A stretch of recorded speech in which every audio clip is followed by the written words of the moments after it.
pasongwriting apa there's something chinoitika pasongwriting chisingundifadza.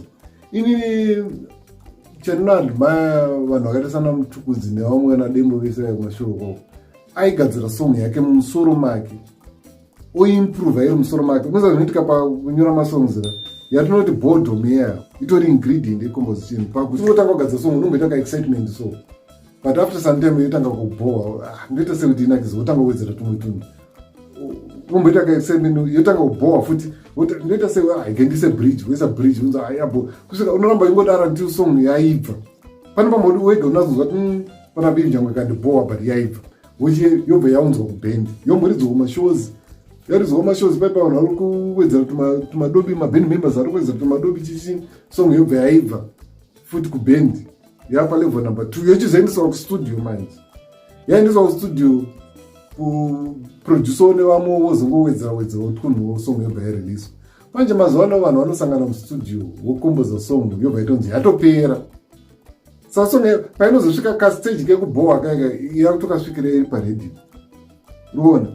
Saka yasvikira paredio that's the reason why munoona masongs mazuva ano mamwe kashoma song ipedze mwedzi because yakutokubhoya kudhara payakubhoya paipaika dai yakaramba iri musoro makomboza ndopaangadai akuwedzera tumwe tunhu manje ipapo mazvibata manje fana ari tuku aita akanyora song emboigadzira ari ega up to a certain level oya naye kubhendi ndoisa gitari rangu avoisa manhingiri ravo tomboiridza kumashows for some time kuti chaita musoro utemeta takatoimaka song here but takaramba chingoishanda kusvika yakutonakidza.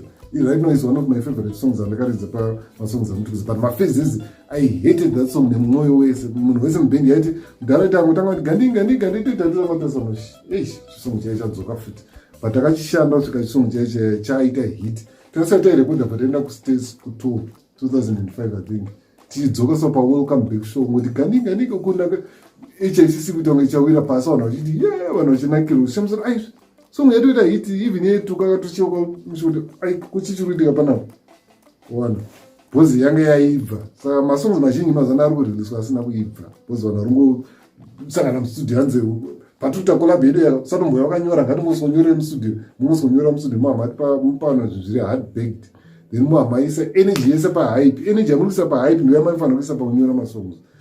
Zvezvo kusangana mustudio monyora song yoperera ipapo it's good for my adverts because my adverts are not meant to last. So I'm going to my adverts. Monolio Studio, the harmony of quality and professionalism.